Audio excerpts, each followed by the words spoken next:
एक बार फिर से मैं आप सबों का स्वागत करता हूँ।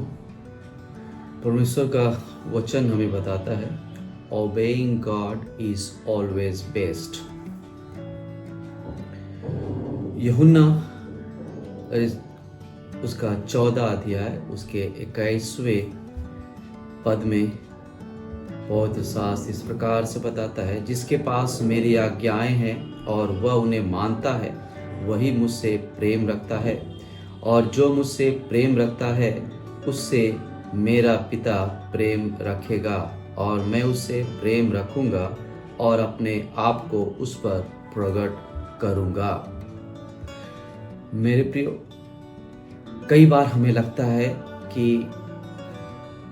हमें परमेश्वर की बात माननी चाहिए या नहीं माननी चाहिए, क्योंकि कई बार हमें परमेश्वर की बातें समझ में नहीं आती, हमें परमेश्वर की योजनाएं समझ में नहीं आती। इसलिए हम अपना रास्ता अपनाते हैं, अपना तरीका अपनाते हैं कि अपने जीवन में हम आगे बढ़ सके। लेकिन मेरे प्रियो, मैं आपको उत्साहित करना चाहूँगा आज की सुबह और बताना चाहूँगा, God's love is not determined by our actions whether good और बैड।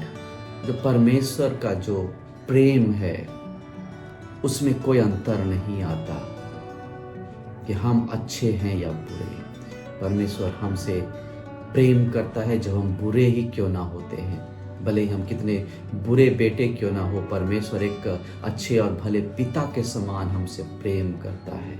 हम उससे कितनों ही दूर क्यों ना हो, उसके बावजूद वो हमसे प्रेम करता है। और जो पिता अपने बेटे से प्रेम करता है, वो पिता अपने बेटे के लिए हमेशा अच्छी चीज़ों का इंतज़ाम करके रखता है, अच्छी चीज़ों का प्रबंध करता है। मेरे प्रियो, मैं उत्साहित करना चाहूँगा कि परमेश्वर भी आपके लिए सबसे भली, सबसे अच्छी चीज़ों का व्यवस्था करके रखा है।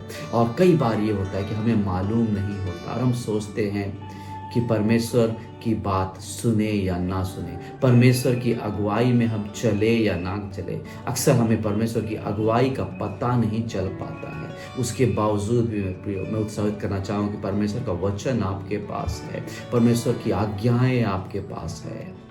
यदि हम परमेश्वर के वचन पर अपने जीवन को स्थिर रखने का प्रयास करेंगे तो परमेश्वर का वचन हमें बताता है कि परमेश्वर का प्रेम हमारे साथ बना रहेगा और परमेश्वर खुद हमारे साथ रहेगा, और हम जहाँ भी जाएंगे वो हमारे जीवन में आशीषों को देगा और हमारे जीवन में सफलताओं को हमारे आगे आगे दिखाता जाएगा, रास्ता को बनाता जाएगा, क्योंकि परमेश्वर हमसे प्रेम करता है। भले ही हम बुरे हो, भले ही हम भले क्यों ना हो, परमेश्वर का प्रेम हमारे साथ। परमेश्वर के नाम में मैं उत्साहित करना चाहता हूँ। आशा करता हूँ परमेश्वर आप सबका आशीर्वाद दे। धन्यवाद।